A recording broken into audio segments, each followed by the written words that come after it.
Bonjour tout le monde. Aujourd'hui ce n'est pas un, ni deux, mais trois albums qu'on va review.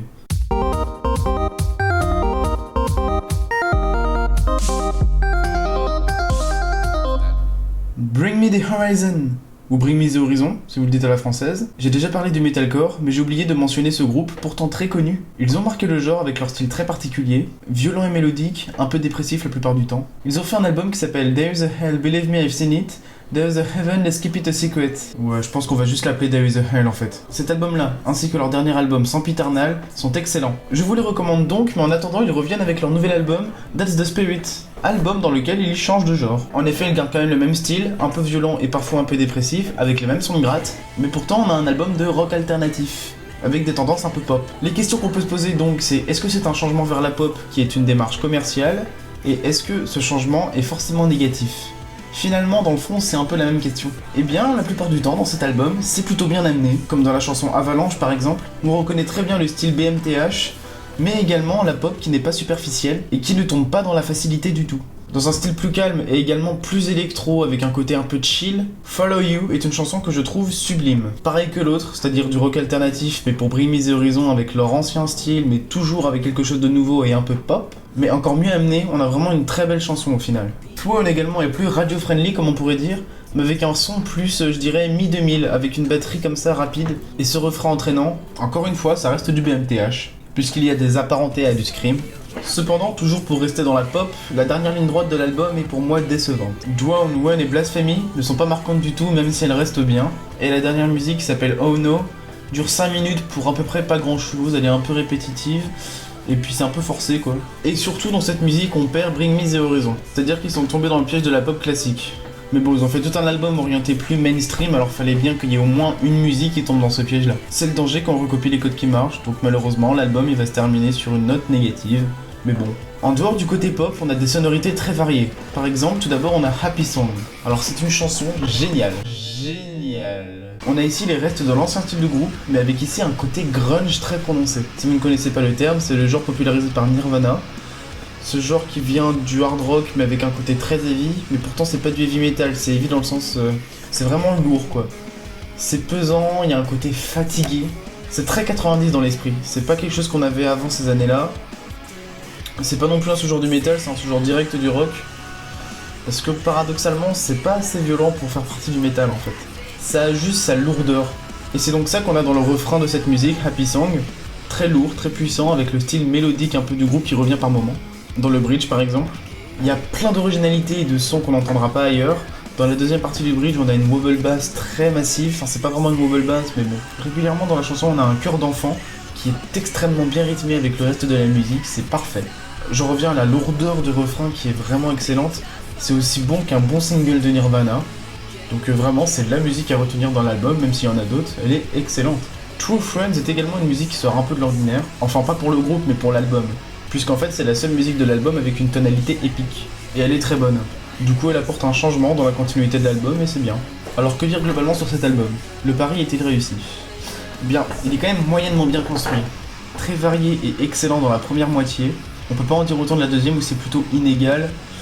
On a des musiques qui sont moins bonnes tout simplement. Globalement cet album montre que le groupe s'est évolué sans perdre leur son personnel pour autant. Leur maîtrise de leur côté électro qu'on pouvait déjà apercevoir dans Sempiternal est encore plus mis en avant. On a cependant toujours les restes de leur style metalcore, le côté mélodique, la structure musicale et c'est toujours aussi bon. Et pour ce qui est du côté pop ou mainstream, peu importe comment on l'appelle, et bien finalement l'album tombe rarement dans la facilité.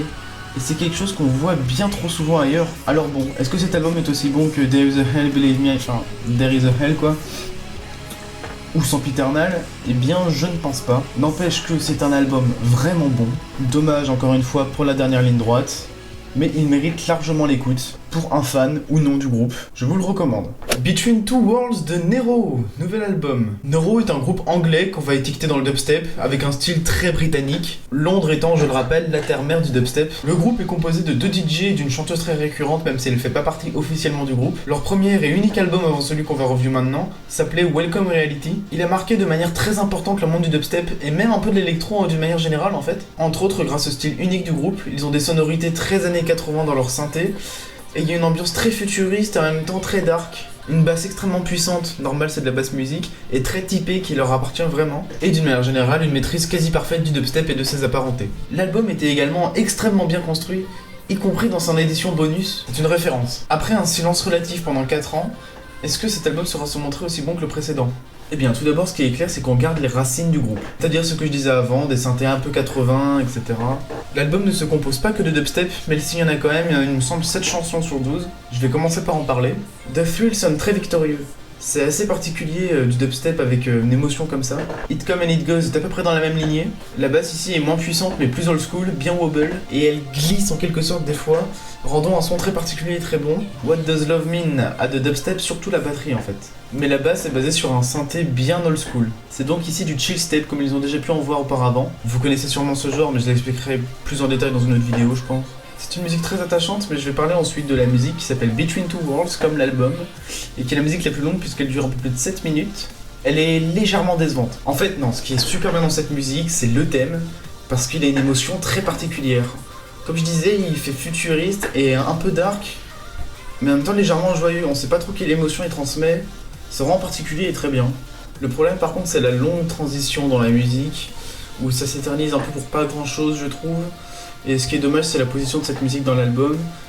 Je pense pas qu'elle aurait dû être dernière non plus, mais en fait, ce qui aurait été parfait, c'est qu'une autre musique autre que celle-là dure un peu plus longtemps, que celle-ci dure moins longtemps, qu'elle passe de 7 à 5 minutes à peu près. En fait, disons que cette musique casse un peu le rythme, voilà. Mais c'est une musique très bonne dans son atmosphère. On reste toujours dans le dubstep relativement. Dark Skies, c'est une musique de trapstep, c'est un genre qui existe. La batterie ici est 808, la basse est légèrement plus faible mais tout le reste est dubstep. Dans le deuxième drop, il y a un snare qui s'ajoute qui lui est dubstep et pas 808. C'est intéressant, on a une bonne fusion ici. Into the Past est encore du chill step très beau. Et ensuite Tonight est clairement la Promises de l'album. Alors Promises, c'est la musique la plus connue de Nero sûrement, et également une des meilleures. C'est évident ce que le groupe a essayé de faire ici, hein. C'est un peu de faire l'héritage de Promises, parce qu'en plus la musique est à la même position, c'est-à-dire l'avant-dernière piste. Voilà, elle est aussi puissante, donc c'est une musique puissante avant de terminer vers une dernière piste plus calme. On reconnaît que c'est bien l'héritière de Promises parce que c'est le même type de basse, il y a une voix féminine du même type par-dessus le refrain, il y a quelques différences dans la structure, mais globalement c'est vraiment évident que c'est la suite musicale de Promises. À préciser qu'elle est largement pas aussi bonne dans sa qualité, mais qu'elle est vraiment bonne, et qu'elle remplit aussi bien son rôle que Promises dans la construction de l'album. Mais il n'y a pas que du dubstep dans cet album. Quelles sont les musiques donc qui s'éloignent un peu de cette mouvance ?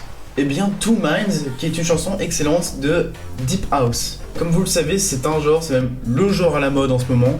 Et Nero a voulu suivre cette mouvance pour en dire une piste. Est-ce qu'ils se sont bien adaptés ? Eh bien oui. Ils ont complètement préservé leur style de Nero, c'est évident. C'est marrant cette critique parce que Bring Me The Horizon finalement c'est un peu pareil. Un groupe qui garde leur personnalité, mais qui arrive à se mettre à la mode. Honnêtement, cette musique est vraiment bonne et une des meilleures de l'album. La bassline est parfaite, digne de Chami. Et mon dieu, qu'est-ce que cette musique est catchy quoi, elle reste en tête, c'est... Désolé le micro. Dans le genre house, on a également Into the Night, dans un style dance house avec des bons strings synthétiques balancés bien à fond, comme depuis une décennie maintenant, avec un bon kick et tout. Ça aussi c'est nouveau pour le groupe et c'est réussi. Satisfy est un peu la version dark de Two Minds, avec quand même beaucoup de différences. Elle est quand même plus techno, la batterie est plus industrielle et un peu plus violente, la bassline n'est plus vraiment deep house, le drop. On passe plus dans les années 90 dans l'esprit, mais c'est nouveau et encore une fois réussi pour le groupe. Les seules musiques dont je n'ai pas parlé donc c'est l'intro et l'outro, enfin plutôt la première et la dernière piste parce qu'elles n'ont pas du tout des durées de musique de transition. Pour moi la première musique joue pas vraiment son rôle. Je trouve que la deuxième piste aurait dû être à sa place. Ça aurait été un meilleur choix, plus direct, plus Nero. Parce que cette première musique très 80s dans l'esprit est quand même un peu faible. En fait l'idée est vachement bonne, Kavinsky aurait aimé ça sûrement, mais je sais pas, il manque quelque chose quoi.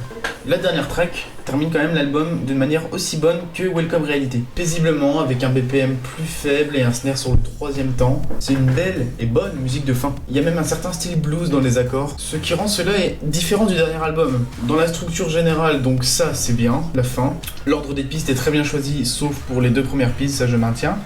Les transitions sont excellentes. Soit on a très peu de gros blancs et une bonne continuité, soit c'est parfois carrément très bien masterisé entre les deux tracks. L'album montre déjà que le dubstep est loin d'être mort. On le voit avec des musiques puissantes dans du pur style Nero. Cet album Between Two Worlds est également la preuve que le groupe sait s'adapter. La preuve, les trois musiques de house qui sont toutes dans ce genre différent de la house sont juste très très bonnes quoi. Mention spéciale à Two Minds qui risque d'être bien joué dans les boîtes de nuit avec du très bon goût. Pour moi, cet album inscrit vraiment Nero comme étant une valeur sûre. Est-ce que c'est aussi bon que le premier album ? C'est dur de dire ça. Par contre, c'est vraiment une très bonne confirmation, quoi. Et donc oui, conclusion, très bon album. C'est marrant parce qu'avec mon t-shirt, on peut voir quand est-ce que j'ai tourné. Dernier album, Stratovarius Eternal. Stratovarius est le genre de groupe qui existe depuis toujours en fait. Ils font depuis les années 90, fin 80, du power metal. Ce genre complètement épique avec des dragons, des guerriers valeureux risquant leur vie, des licornes qui tirent des lasers. Enfin bref, un autre genre qui ne mourra jamais. D'ailleurs, l'album ne s'appelle-t-il pas Eternal? Stratovarius a quand même la fâcheuse habitude de se répéter. Genre beaucoup. En fait, on va faire plus simple. Je vais vous présenter comment marche un album classique de Stratovarius. On a à peu près une dizaine de pistes, là dans ce cas-ci ce sera 10 aussi, avec des musiques de 4 à 5 minutes qui se ressemblent beaucoup, qui font partie du style du groupe, du power metal avec parfois un léger côté symphonique quoi. Ça signifie mêmes accords, souvent même structure également, même type de solo, etc. Ça c'est pareil pour toutes les musiques, sauf une musique dans l'album qui va durer un truc du genre 10 minutes à peu près. Une vraie aventure power metal, du début à la fin, avec toute son épopée. Épopée c'est le vrai adjectif français pour dire epicness. Et cette musique est souvent très bonne, ou pas, en tout cas elle est très souvent meilleure que les autres musiques, et on va juger un album de Stratovarius sur cette musique-là. En fait, pour être clair, à ma connaissance, Stratovarius n'a jamais fait d'album excellent en tant qu'album, mais ça reste du bon power metal bien épique, souvent des bons albums, des albums des fois plutôt moyens, et qui contiennent une très bonne pièce dedans. Les meilleurs albums donc qui représentent cet album type de Stratovarius que je vous ai exposé, eh bien ce serait Destiny et Infinite, qui contiennent donc les musiques longues du même nom, Destiny et Infinity. Ce sont des bons albums, mais il faut surtout les écouter pour ces longues musiques quoi.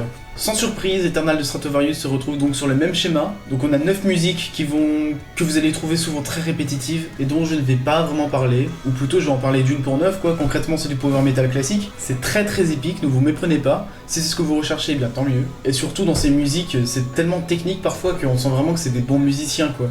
Donc c'est quand même difficile pour moi d'en dire du mal. Mais le fait est quand même que ça reste...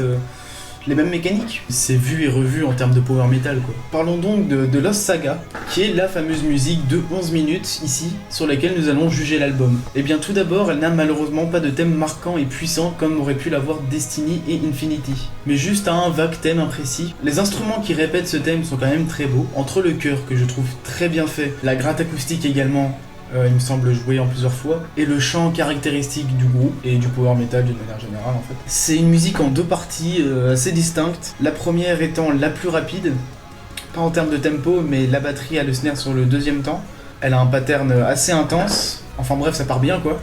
La deuxième partie est constituée d'une longue transition avec beaucoup de variations, plus lent, plus important, ça se dit pas. Avec un dernier retour finalement rapide, mais en termes de durée, on a le même rythme qu'au début, mais ça dure moins d'une minute. Pour une musique de 11 minutes, finalement, c'est un dernier mouvement assez rapide.